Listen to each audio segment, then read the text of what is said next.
Ele já foi deputado federal por 2 mandatos. Tem um brilhante currículo como médico e como político.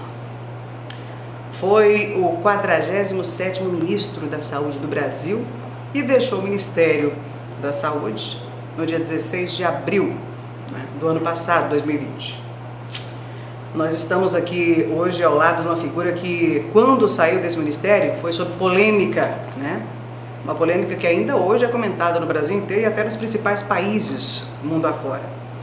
De lá para cá, nós vimos milhares de pessoas que morreram e uma inconstância terrível dentro do ministério, que hoje é o principal ministério no Brasil. Bom, tudo isso dá margem para muitas críticas, essa inconstância toda e tudo que está acontecendo. O que a gente não consegue nem nominar. Às vezes a gente fala de catástrofe, mas eu acho que nem isso cabe no nosso vocabulário, Nós vamos falar agora com Luiz Henrique Mandetta. Seja muito bem-vindo à nossa TV Estado Online Mandetta. Muito bom mesmo estar com você aqui hoje. Que bom que você está aqui conosco. E eu vou começar perguntando para você o seguinte: se você ainda estivesse no Ministério, você faria diferente do que foi praticado até agora no governo? Olha, Keliana, amigos, eu às vezes me faço essa pergunta, sabe? Alguns pontos com certeza. Por exemplo?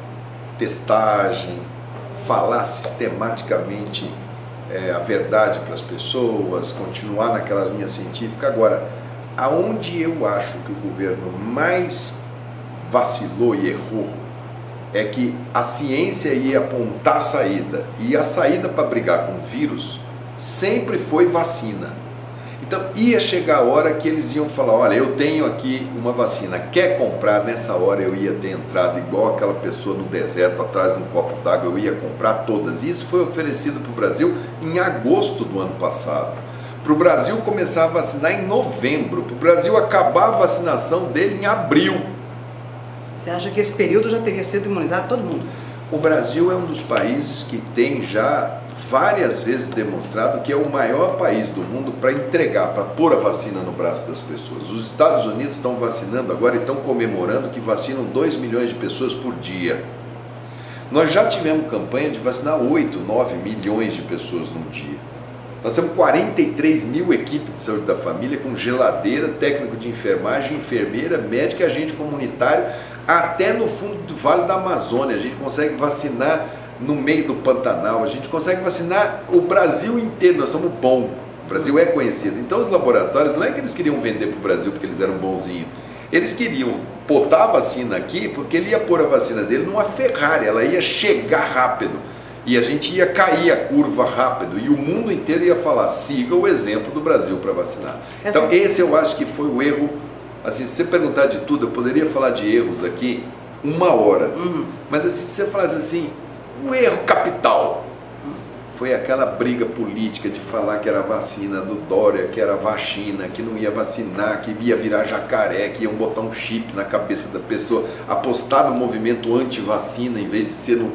Porque vírus, vacina, bactéria, antibiótico, verme, vermífugo. A gente tem um arsenal aqui. E para esse vírus, a primeira arma que a gente tem é a vacina. Mandetta, o Fique em Casa, que você instituiu naquela época, Fique em Casa, tivemos muitas críticas a respeito disso. Você acha que se realmente as pessoas tivessem ficado em casa, seria também uma solução? Você tem que ver o momento. Naquele momento, a gente tinha, logo que saiu o vírus, que foi comunicado, as pessoas olharam aquilo, a pessoa falava assim: eu estou espirrando, eu vou no hospital que eu preciso fazer um teste para saber se eu não estou com o coronavírus. Não tinha nenhum caso dentro do Brasil e as pessoas estavam entupindo o hospital. Eu me lembro que teve um caso, acho que foi Rondônia, que a pessoa pegou um Uber compartilhado e tinha uma pessoa de origem oriental, que ela achou que era um chinês. E a pessoa tossiu dentro do carro e ela achou que, como ele era oriental chinês, que ele estava tossindo, espirrando, que ela estava dentro do carro. Ela saiu, foi na mídia social e falou: olha, eu acabo de ser contaminada, tem um chinês dentro do carro. Saiu o estado inteiro procurando um chinês que estava espirrando, tossindo dentro de um carro. Era muito mais pânico. Só que isso tinha como pano de fundo que a China fechou a exportação. 94% de tudo que a gente precisava, máscara, aqueles face shields, avental, para poder colocar no sistema de saúde, é comprado lá. O Brasil desindustrializou, nós não temos mais as indústrias. O povo prefere comprar na China por 6 centavos uma máscara do que comprar de uma fábrica em São Paulo, que vende em São Paulo por 20 centavos. Então, o nosso estoque começou a cair. Nós chegamos perto de zerar a máscara. Zerar para o hospital. Na época você era ministro? Eu era ministro. Eu levava isso e falava, nós vamos ter que parar para poupar o sistema de saúde. Porque as pessoas falam assim, usa de pano, mas você tem que ter a lavanderia, como tinha antigamente, os hospitais tinham lavanderia, produto químico. Com os negócios descartáveis, aquelas lavanderias hospitalares ninguém mais usa. O cara fala, usa uma vez, joga fora e é mais barato do que você ter a lavanderia. Então, até para você adotar pano, você não tinha lavanderia para adotar pano, roupa de pano, tudo.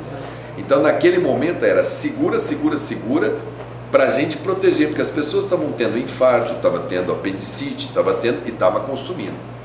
E para a gente montar o sistema de saúde, né, eu calculei que a gente precisava, para aquele primeiro momento, 15 mil leitos de CTI novos para o Brasil enfrentar. Redimensionar toda a rede de oxigênio, todos os remédios que usam, montar as equipes. Então, aquele momento era projeto segura, porque na hora que a gente tiver, porque essa doença, Keliane, é uma doença infecciosa. As doenças infecciosas sempre começam nos mais pobres. E os ricos sempre falaram assim, na época da hanseníase, por exemplo, cria um hospital afastado, cria um leprosário, como existia no Brasil. Põe para lá, tuberculose, põe para lá. Era sempre assim, eu não quero que chegue perto. Essa entrou o caminho contrário. Foram os ricos que foram para fora do Brasil, que quando voltaram, sempre era assim, era no Einstein, no Sírio, e eu falava, na hora que chegar no povão, na hora que essa doença contaminar o povão vai procurar o sistema. A gente já tinha problema de leito de CTI antes dessa pandemia, era comum as pessoas falarem, tá na UPA, precisa arrumar uma vaga de CTI. Quantas vezes você, como uma comunicadora, uma pessoa pública, as pessoas ligavam, falavam, olha, e era difícil já. Agora você imagina, aqui em Campo Grande tinham 104 leitos de CTI, eu mandei abrir 300 e tantos, que era o cálculo para Campo Grande enfrentar. Então, aquele momento era isso, olha, para de pânico, espera. Fica em casa. Né? A maioria das pessoas que fazia teste era resfriado, gripe, resfriado, gripe, calma, espera, fica em casa. Para que na hora que você tivesse a presença do vírus, tivesse circulação, aí você pudesse enfrentá-lo diferente. E hoje? Vamos pensar, não adianta chorar o leite derramado. Verdade. Infelizmente, aconteceu tudo o que aconteceu. Infelizmente, você foi praticamente que arrancado de lá do Ministério. Impedido de trabalhar, né? Porque você muitas vezes falou isso, né? Falou que você não ia abandonar o país no momento que ele precisava. Eu sempre deixei claro o seguinte, me nomeou para fazer esse serviço, eu vou fazer com o que eu sei. O jeito que você está trabalhando não me serve. É uma prerrogativa de quem nomeia, é uma prerrogativa de retirar. Agora, eu com um problema daquela gravidade, eu pedi para sair, eu não pediria, porque seria covardia da minha parte. E a minha equipe era muito boa. Certo, mas e se você hoje fosse um governante, por exemplo, fosse presidente de uma nação, fosse governador, fosse prefeito de um município, nós estamos diante de um problema que eu não consigo, como disse no começo da nossa entrevista, nominar. Né? Catástrofe, eu acho que a coisa... É o que vem, né? É o que vem à minha cabeça. Só um pesadelo real, talvez. Eu acho que não tem no nosso dicionário algo que descreva o que está acontecendo no nosso país com o número de mortes que nós estamos vivendo. Mas se você fosse um governante hoje, o que você faria? Tem muitas pessoas defendendo, por exemplo, o lockdown. Mas o lockdown também resolveria? É que as pessoas colocam assim, ou é o lockdown ou não é nada. Não é assim. A liderança, ela tem que dar o exemplo para juntar. Qual é a coisa mais barata que não custa nada para ninguém? Não custa dinheiro para ninguém. Dinheiro expressivo não custa. Se todo mundo lavar as mãos 8, 10 vezes, ou usar álcool gel, não se cumprimentar de mão, de beijo, e usar a máscara na posição certa, tampando o nariz e a boca, e não aglomerar-se, falar assim, nós não vamos aglomerar, só essas 3 coisas, você praticamente estaria com essa história bem encaminhada para controle. Mas como fazer e você isso? Não impedir as aglomerações. Liderança. Aí que vem, quando o presidente chega e fala assim, eu não uso a máscara, eu estou pedindo para vocês irem aglomerar, vai para a rua protestar. Se o cara mandar fazer isso de não aglomerar, de segurar o pessoal em casa, seja contra. As pessoas politicamente falam, cara, eu quero apoiar o meu presidente. É natural isso. Então o cara não usa em sinal de que estou concordando com o presidente. Se tiver uma aglomeração, ele fala, eu vou na aglomeração para mostrar que eu estou. Então a liderança, se o presidente chegasse e falasse assim, realmente, cara, eu acho que a minha estratégia aí está dando um número muito ruim, né? Não está legal. Mas nós temos... Se ele colocasse a máscara, lavasse as mãos e fizesse distância, daria conforto para governadores e prefeitos repetir isso para as igrejas, para todo mundo, para a sociedade, falar assim, gente, no momento agora, trégua da política, o inimigo é o vírus. Agora, se ainda assim o vírus andasse, se ainda assim ele vai dando sinais de que ele vai atacar, porque quando ele ataca, ele não ataca o indivíduo, ele ataca a sociedade. Então ele mata o sistema de saúde, ele mata, ele funde o sistema de saúde. Se você pagar para ver e ele quebrar o sistema de saúde, vai morrer o infartado, vai morrer o apendicite, aí vai ser desassistência. Exatamente. O problema é que ele, como está muito politizado e as pessoas não querem por causa da economia, essas coisas, e põe esse falso dilema, porque quanto mais você não enfrenta o problema, mais tempo a economia vai sofrer, eles lançam mão disso que você chama de lockdown e que somente depois do leite derramado. Manaus teve que acabar o oxigênio da cidade. Acabou. Então o cara que estava no tubo, não teve tubo, morreu. O cara que precisa, morreu. Isso é assim, o vírus fala, matei o sistema de saúde. Acabou, aniquilei. Ali que eles decretam o fechamento total. E você tem que olhar os números e falar, cara, é melhor eu dar uma segurada 2 semanas, 3 semanas antes, para não acontecer isso. Depois eu abro um pouco e ir regulando. Então é isso. Então, por exemplo, estamos vivendo isso. Nós temos o presidente fazendo tudo o que você falou.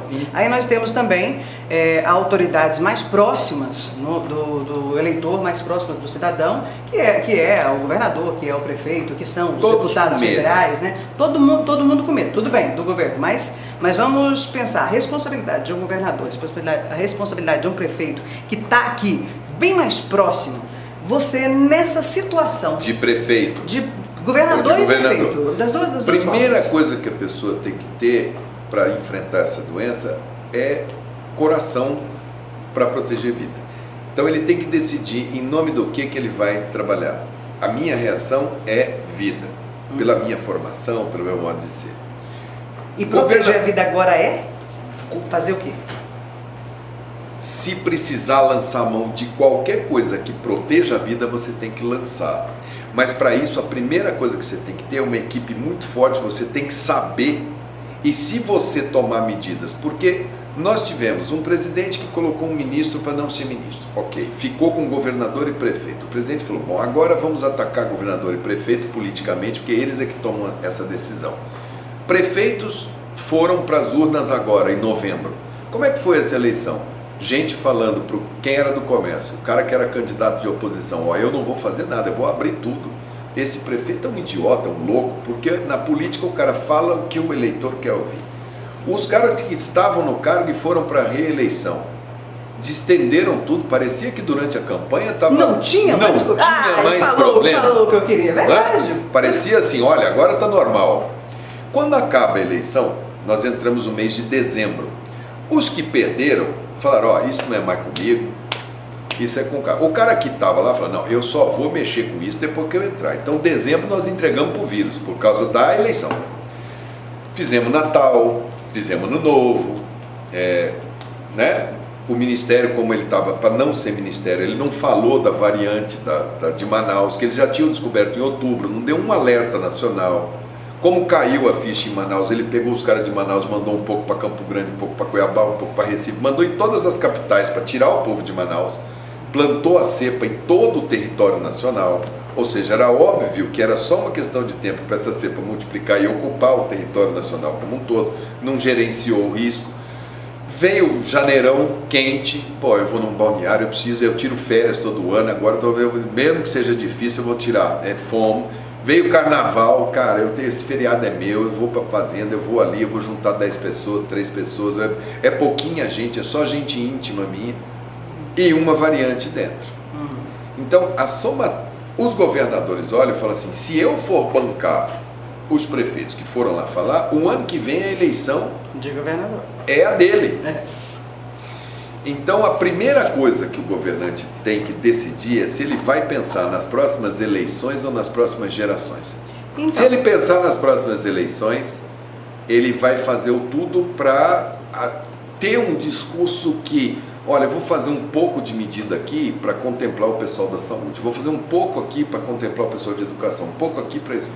E esse vacilo fica dúbio e o vírus ganha. O inimigo tem que ter foco, é o vírus. Então você acha que a eleição, mesmo que em novembro, era melhor não ter acontecido a eleição? Eu cheguei a falar isso quando eu ainda era ministro. Eu falei, eu também pensava, assim, como cidadão, né? Vocês não devem fazer. Primeiro porque o número, por exemplo, de candidatos a vereadores foi recorde, porque acabou a coligação na proporcional, então todos os partidos lançaram vereadores. Aqui em Campo Grande chegaram a quase 900 candidatos, foi um recorde. É muito bom para a democracia, mas cada candidato foi na casa das pessoas para pedir uma reunião, para pedir o voto. Então nós fizemos em novembro uma grande aglomeração nacional, de cima a baixo, por causa das eleições. Passou-se lá no dia, votou, tudo bem, protegemos a democracia, mas pagamos um preço durante e pagamos um preço depois das eleições. E muito alto, né? Muito alto. Nós estamos o quê? Chegando a 250 mil vidas perdidas? 280 mil. 280, nossa, eu tô lá atrás, estou bem atrasado. Ontem terrível. Foi mais uma vez, foi o recorde de média que passou de... Média é quantos casos tem nos últimos 7 dias, você divide por 7 e tem uma média. Foi a primeira vez que a gente passou de 2.000 de média, ontem foi 2.800 em 24 horas. Já a continuar nessa conta macabra vai ser 3.000. E as pessoas falam assim, tá, estamos em 2.300. Eu me lembro que as pessoas me perguntam assim, e quando chegaremos a 3.000? Eu falo, eu espero que nunca, né? Olha, porque eu confesso, o número fica banal, né? Eu confesso que eu tinha uma esperança muito grande no começo dessa pandemia de que nós não tivéssemos um número tão grande assim, devido até pelo nosso país ser país tropical, né? Essas teorias existiam. Eu vi inclusive médicos falando sobre isso. Muitos. Olha, o que teve de médico que fez previsão de que seria menos de 1.000 casos, teve um que falava muito, ele falava que era de 6 a 8 semanas isso ia acabar.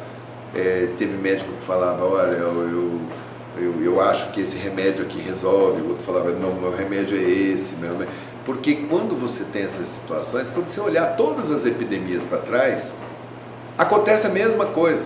Sempre tem um cara que tem um elixir milagroso, que fala, ó, se tomar esse meu aqui, eu garanto. Como é uma doença que 85% das pessoas que pegam, graças a Deus, tem forma leve, não vai para o hospital, então ele toma um remédio, põe a fita do Senhor do Bonfim, dá 3 pulinhos, 85% resolve. É uma delícia você tratar uma coisa que 85 de 100 vai sair. O problema é que os 15% que complicam entram em paralelo no hospital e aí vai todo mundo para a UTI e aí acaba. Zera.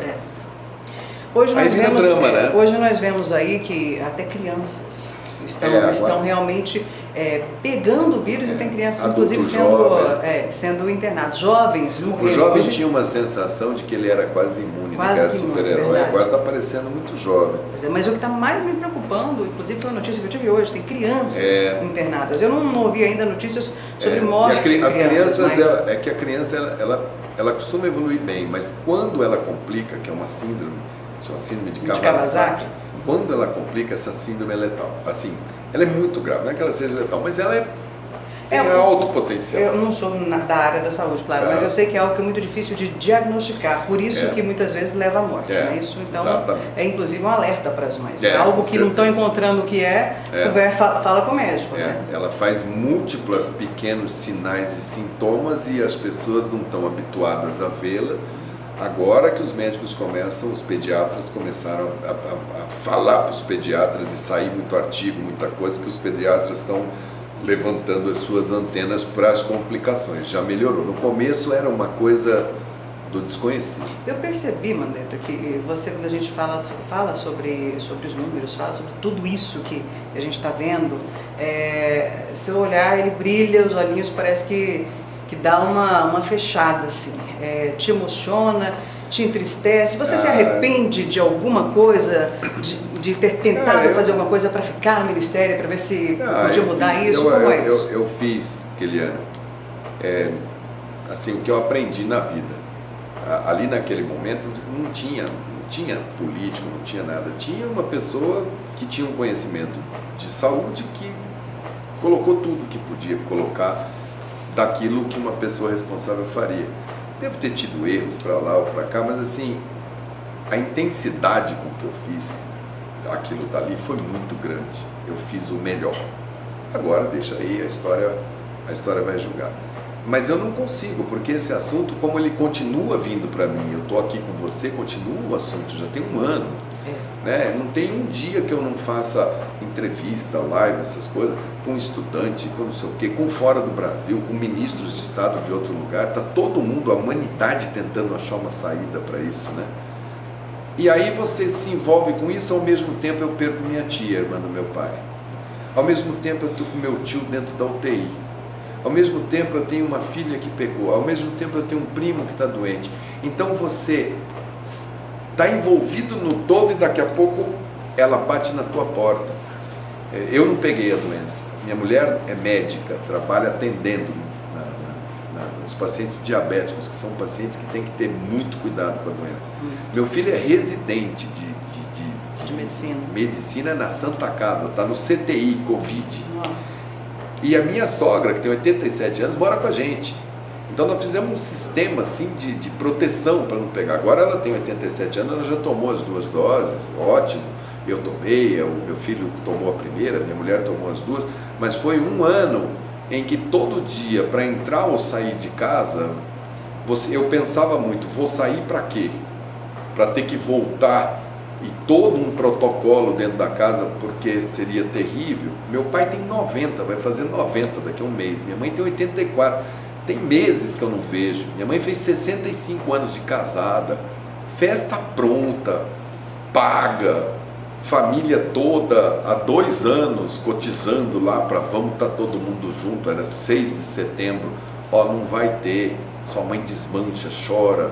É duro. Eles, na idade deles, estão vendo todos os amigos, estão vendo as pessoas da geração deles morrer. Então na casa do meu pai e da minha mãe todo dia eles sofrem porque morreu a amiga, porque morreu o amigo, porque o óbito está concentrado de 60 anos para cima, são 86% dos óbitos de 60 anos para cima. Então essa geração está sendo massacrada por esse vírus, e eu tenho amigos que são dessa faixa etária e que sofrem. Então, assim, é uma gangorra de emoções. Vou aproveitar esse momento de emoção tua e vou te perguntar uma coisa. Ontem, o ministro Paulo Guedes disse que a vacina está atrasada, justificando os atrasos, tudo o que a gente está vendo que está acontecendo no Brasil, os atrasos da vacinação. Ontem, o ministro Paulo Guedes disse que a vacina está atrasada desde a época do Mandetta. Eu quero que você me responda o seguinte... Não, ele falou mais, que eu coloquei 5 bilhões no bolso. 5 bilhões no bolso, ok. O que você me responde quando eu te pergunto assim? Política versus vida. Você acha que no Brasil isso foi muito forte, está sendo muito forte? Você acha que a política está falando mais alto do que a vida para alguns governantes, inclusive deputados que passaram, que aprovaram que houvesse eleição, prefeitos que participaram das eleições, seja a primeira vez ou reeleição? Você acha que, num todo, a política está ganhando da vida aqui no Brasil? A política teve alguns, ela existe sempre, porque ela é natural. Mas é a política também que arrumou o recurso, foi a política que fez o auxílio, que funcionou durante um tempo. Agora, o que me chamou atenção nessa fala desse Guedes é quanto desonesto, né, intelectualmente ele é, quanto mentiroso ele é e quanto desesperado ele está pela responsabilidade dele. Porque quando eu estava no ministério, eu falava, olha, pauta as suas decisões da economia pela realidade da saúde. Vamos ver o que está acontecendo no resto do mundo, que eu posso te dizer, olha, daqui a um mês vai estar assim, daqui a 6 meses vai estar assado, para você poder fazer a tua estratégia econômica. Ele não consegue, ele é um homem muito orgulhoso, ele não conseguia nem me escutar. Vamos nem no telefone. Né? Vamos esclarecer que naquela época não se falava da vacina, mas a vacina assim, ainda não existia. Para as pessoas entenderem, o vírus começa lá em janeiro, fevereiro, aí o mundo recebe a amostra do vírus, né? Em fevereiro.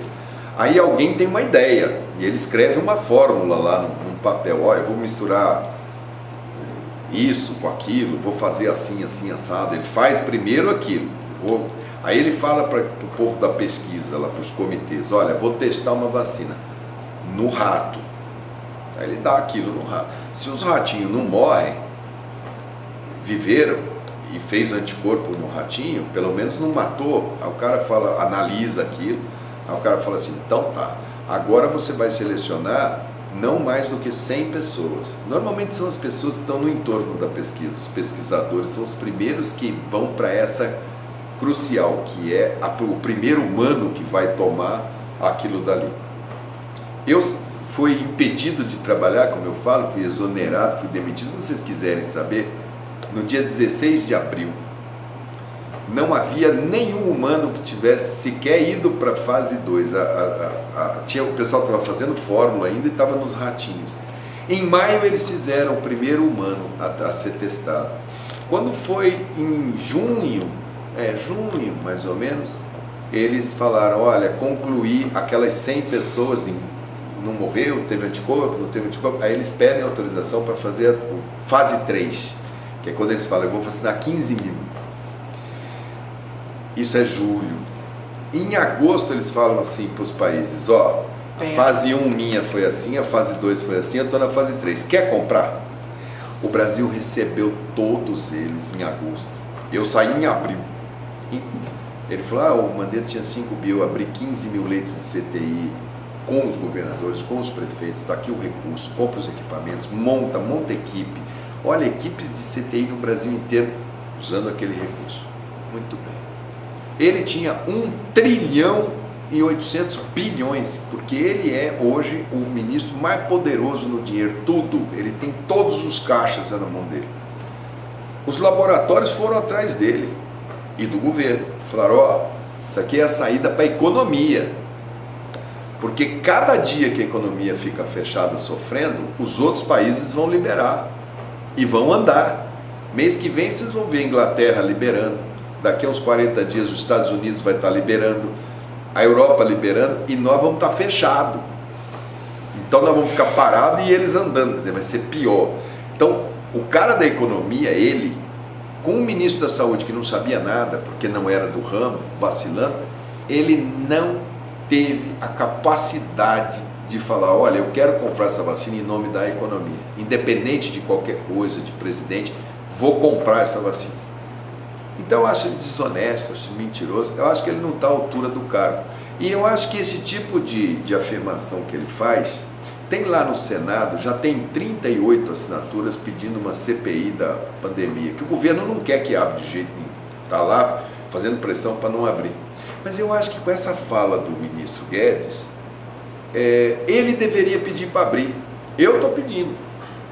Ué, abre, você não está falando que tinha vacina lá, que eu não comprei, que tinha 5 mil. Abre a CPI, então, esclarece. Mandetta, nesse momento, está pedindo para abrir a CPI abre da pandemia tudo, desde quando começou. Abre tudo. Vamos ver quem fez o que, aonde fez, por que fez, como não fez.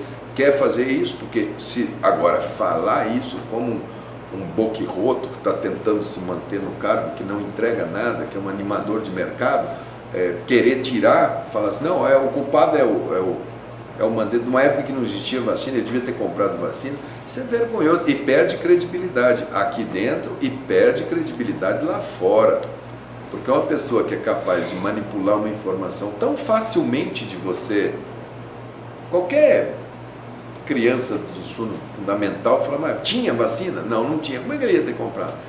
Você imagina o que faz com os números, você imagina o que faz com a economia real, uma pessoa que quer investir no Brasil e fala, o ministro da Economia falou que em março era para o ministro da Saúde que eles tiraram, que a culpa é dele de não ter comprado. Você imagina um investidor, o que ele vai pensar? Então, assim, eu fiquei muito irritado com isso. Eu percebi. Porque eu achei muito... Não a mim, porque é tão fácil você explicar, mas assim, para o país, né, cara? Para quem está precisando de investimento, para quem está precisando de credibilidade, você dá uma declaração dessa, uma sinalização dessa. E é incrível, porque as pessoas ficam cegas. Aí essa rede de ódio, ela começa a querer falar que, olha, realmente, foi ele não comprou a vacina. Eles estão completamente fora da casinha. Então, mais uma vez, é o que eu estou falando. É política. É política. Política acima da vida. É o que a gente está percebendo que está acontecendo no Brasil inteiro, infelizmente. E olha que eu saí do governo, eu fui lá, eu nunca briguei com o presidente, não. No dia que eu saí, eu fui lá, falei, presidente, tudo bem, obrigado aí pelo tempo que eu trabalhei. Se precisar de mim, estou aí. Cuidado, o senhor está mexendo com família. O senhor está mexendo com vida. Vocês eram amigos quando eram deputados federais? Não, vocês foram deputados federais juntos, né? Eu conhecia, o meu gabinete era aqui, o dele era uns 50 metros para frente, e a gente se encontrava. É que, como ele estava num partido que apoiava a Dilma, que era o PP, era da base do governo, e como eu era de um partido, porque eu entrei no Democratas para ser oposição ao PT, eu não queria. Aqui no nosso estado, todo mundo queria que eu fosse para a MDB, para essas coisas, eu falava, não. Eu tenho medo de virar base do governo, eu quero ser oposição, porque eu acredito que o caminho é fazer a oposição verdadeira. Crítica, respeitosa, mas crítica para ajudar o rumo a andar. Mas ele não, ele estava num partido que era da base do governo. Então, muitas vezes ele ia no DEM ou me chamava e falava, como é que o DEM vai votar esse projeto aqui? Porque o PP sempre falava, é para votar com o governo. E ele queria saber qual que era a pegadinha que tinha por trás do projeto, porque ninguém conhece de tudo que tem ali dentro. Você tem, o partido te informa. E eu algumas vezes mostrava. Então ele estava na base do governo no PP, ali ele era parte daquele que se chamava Centrão ali, mas ele votava muitas vezes seguindo o Democratas, que era o único partido de oposição ao PT. Já que a gente está falando de política, agora eu quero falar da sua vida política. Saindo do Ministério, você recebeu convites para alguma secretaria aqui no Estado ou em outros estados brasileiros? Como é que foi isso? Pela primeira vez na história do Brasil, eles usaram uma lei que se aplica para o cara que é presidente de Banco Central, que é ministro da Fazenda, de quarentena. Me colocaram em quarentena absoluta por 6 meses para eu não poder trabalhar. É o primeiro ministro da Saúde da história. Engraçado que o meu sucessor eles dispensaram, mas o problema era eu. Mas mesmo que convites tiveram para assessorar, para essas coisas, mas eu não posso agora ficar preso em um lugar. Chegou onde eu queria. Eu preciso agora, eu estou ajudando. Eu ajudo os estados, ajudo o prefeito, vários, São Paulo, Paraná, Goiás, Tocantins, Brasília, Mato Grosso, Bahia. Todos eles eu vou ajudando no que eu posso. Mas existem rumores... Mas de trabalhar assim, de assumir uma secretaria, não. Existem rumores que você estaria fazendo essas viagens, tentando viabilizar aí uma candidatura à presidência ou à vice-presidência. Não é verdade isso? Gente, vamos lá. Nós estamos na maior pandemia do mundo. Eu fui exposto e entrei nas casas das pessoas através das informações que eu dava, de norte a sul do Brasil. Nós continuamos no problema, as pessoas continuam me chamando, porque senão eu não estava aqui. Você ia falar assim, eu vou conversar com o Mandetta, mas preciso conversar hoje porque estamos nesse problema. Então é natural esse tipo de coisa. Agora, tudo que me chamam é para ajudar na estratégia. Eu, quando vou nesses lugares, ou quando faço reunião com eles, eu não divulgo, e não, exatamente para não falar, olha, está querendo fazer política com a pandemia. Ajudo de coração. Mas não há esse desejo, não há algo... De fazer política em cima de pandemia, não. Não em cima de pandemia, mas... Isso. Agora existe, não existe, principalmente quando entra o Lula, né? Porque daí a gente fica nesse mundo, né? Os dois radicais, os dois extremos, né? A mesma crise com sinal contrário. E o homem sensato, o homem de centro, o homem centrado, que não quer confusão, o empresário que fala, putz, vai ser...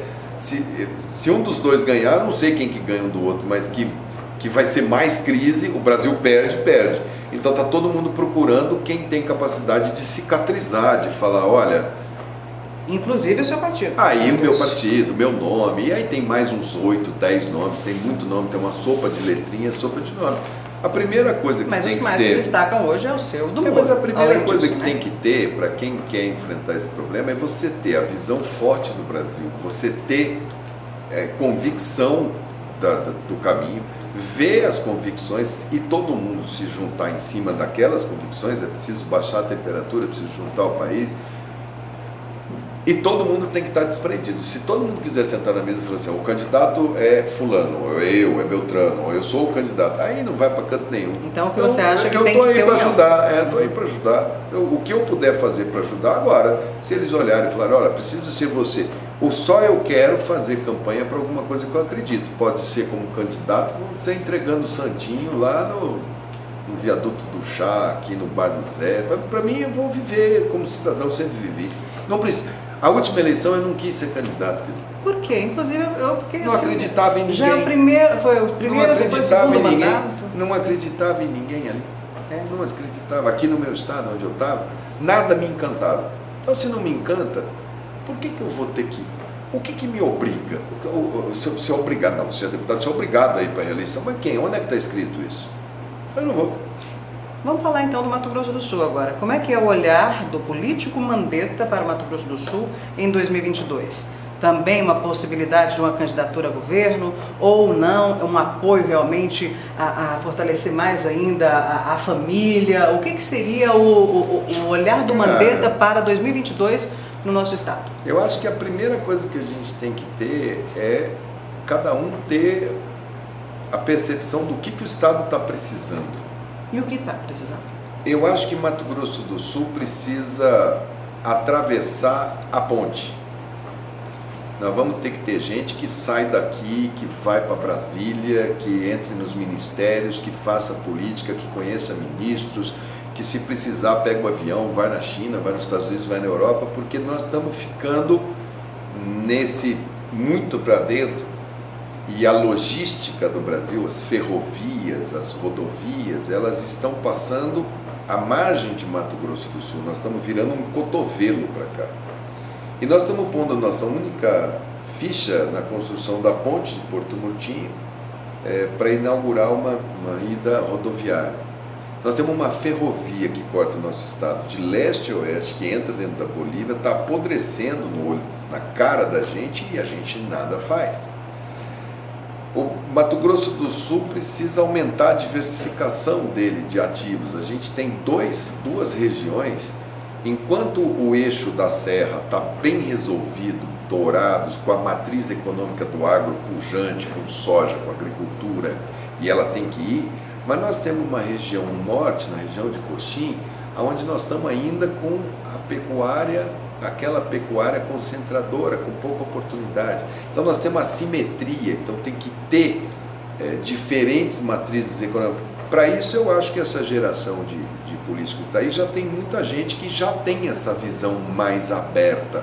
A gente parar de olhar muito assim, a política eu tenho visto aqui sempre assim, o governador está tentando fazer tantos prefeitos, tantos vereadores para poder pegar esse ativo, para poder passar para fulano poder ter o apoio de Beltrano, para poder fazer lá, para chegar no poder. Aí você fala, e vamos chegar no poder para fazer o quê? Transformar o quê para conta? Eu me lembro quando em 2014, olha que o Trade, o Nelson é meu primo, eu gosto muito dele, eu acho ele um político hoje bem mais maduro.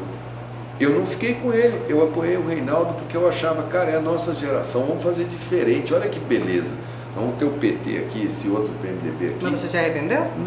Não, de certa modo eu esperava muito mais. Eu achava que a gente tinha que fazer o novo, fazer o diferente, passar uma régua e falar assim, cara, outra relação política, outra relação com a Assembleia, outra relação com as prefeituras, medição de desempenho, de mérito, saber o que esperar de cada um, dar apoio técnico, andar. Eu achei que simplesmente assim, continuamos com a mesma coisa, um pouquinho mais para cá, um pouquinho mais para lá, me frustrou, o que eu imaginava. E eu acho que isso até para a nossa geração não é bom, porque a gente acaba agora voltando nos nomes antigos, né? Você volta no André, daqui a pouco a pessoa quer voltar no...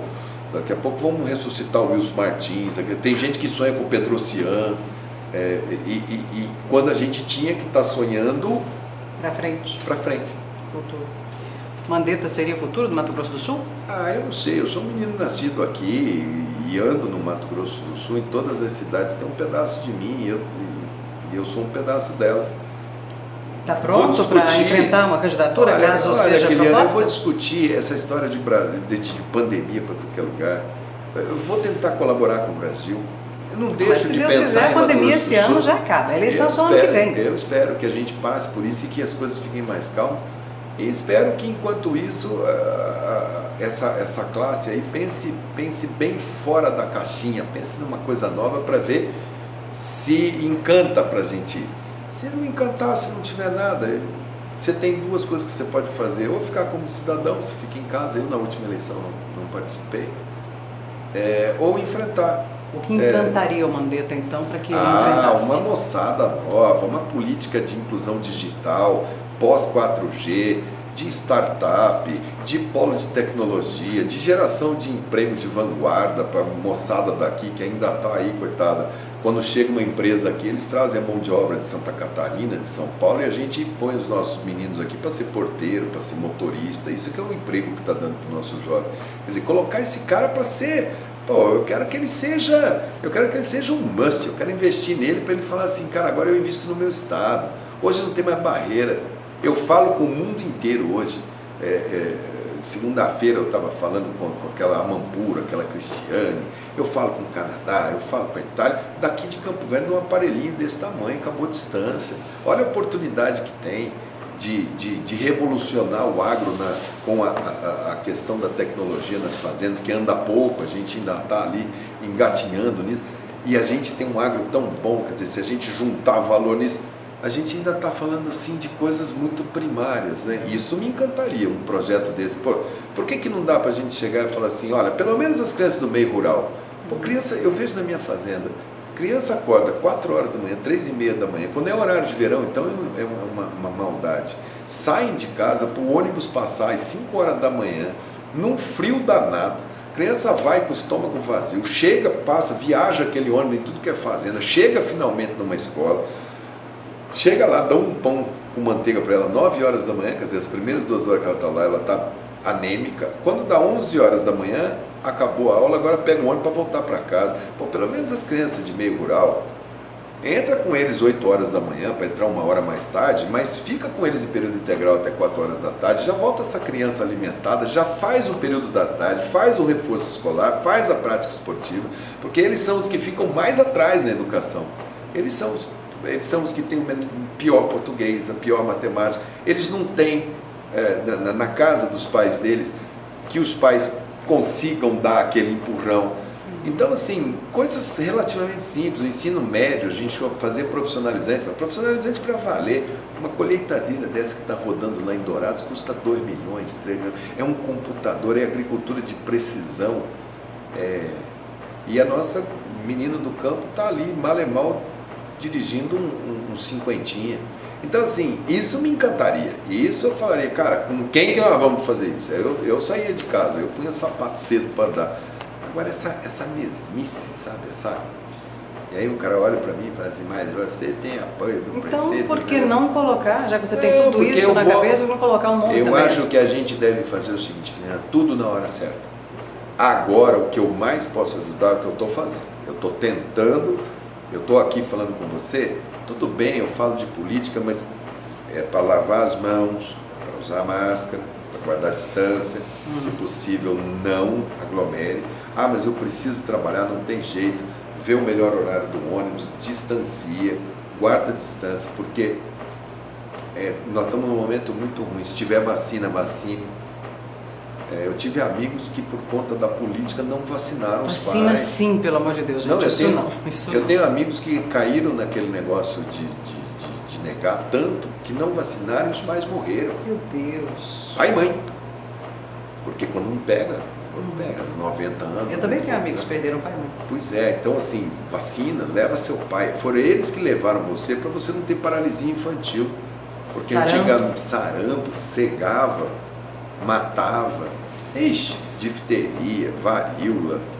E tem aí o maior instrumento da história da humanidade foi a vacina. Para a gente encerrar, já me pediram para encerrar aqui, eu quero só abordar um tema contigo que eu estou defendendo muito, porque foi uma luta lá atrás, em 2011, um projeto que foi colocado na pauta terça-feira do Senado, um pedido da bancada feminina, a sua líder, Simone Tebet, fez esse pedido, e teve o apoio maciço aí de muitos senadores, de muitas pessoas, estava tudo certinho, mas tirado de pauta. Colocaram para próxima terça-feira, também num pedido ali, numa batalha grande da senadora Soraya Tronic, da senadora Simone Tebet, que são senadoras aqui do nosso estado, que a gente admira muito, outros senadores também apoiando. A gente sabe que existem algumas coisas que acontecem nos bastidores que acabam que esse projeto não passa. Qual é esse projeto? Não é projeto, né? Na realidade é uma emenda que vai, no caso,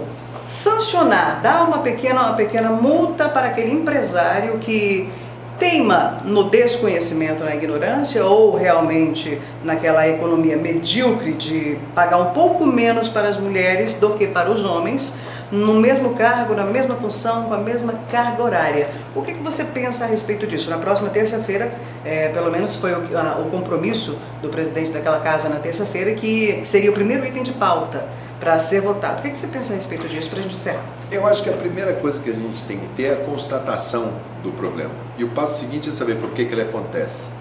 A minha mãe fez aquele modelo das mães dos anos 60. Minha mãe teve 5 filhos.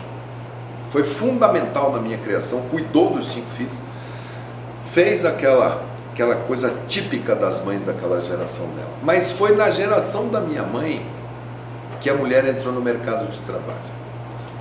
A mulher recebeu a pílula anticoncepcional, pôde planejar suas gestações e falou, bom, agora eu vou para o mercado de trabalho. O mercado, ele tem a lei de mercado.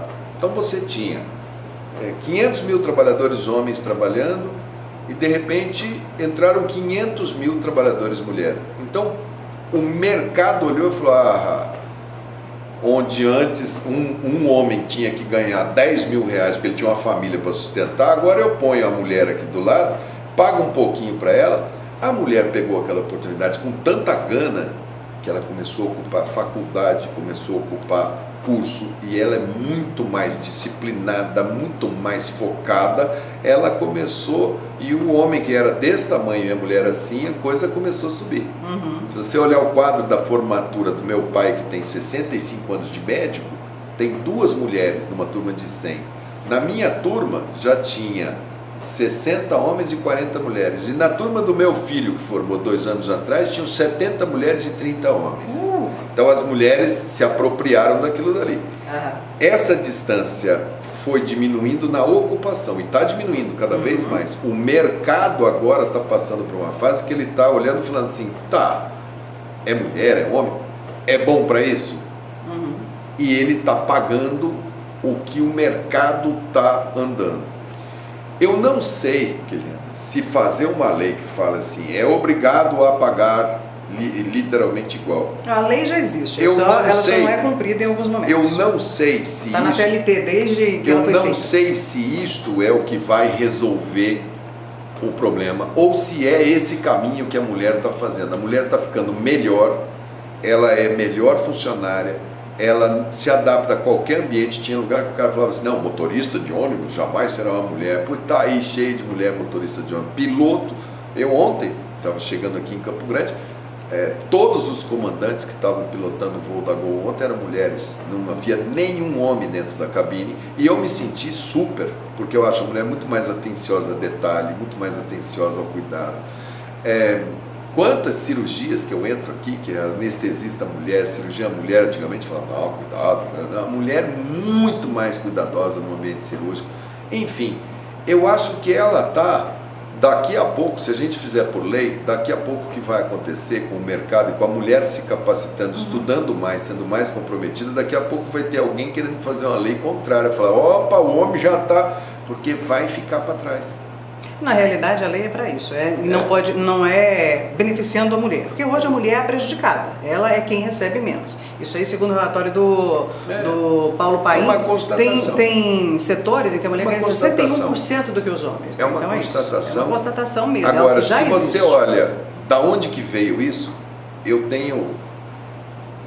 isso vem dos últimos, 20 anos, 25 anos, 30 anos que as mulheres entraram no mercado de trabalho e agora estão chegando numa escala muito maior.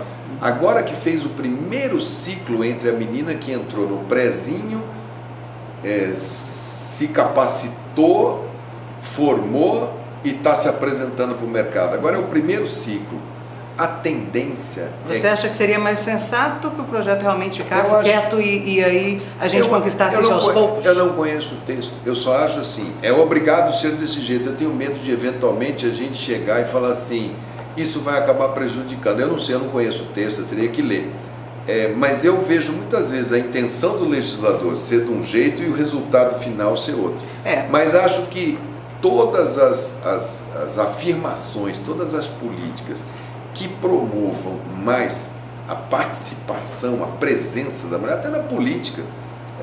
Eu fui deputado em 2010, 2014 para o Mato Grosso do Sul, não tinha nenhuma mulher. Eram 8 deputados federais homens e 3 senadores homens.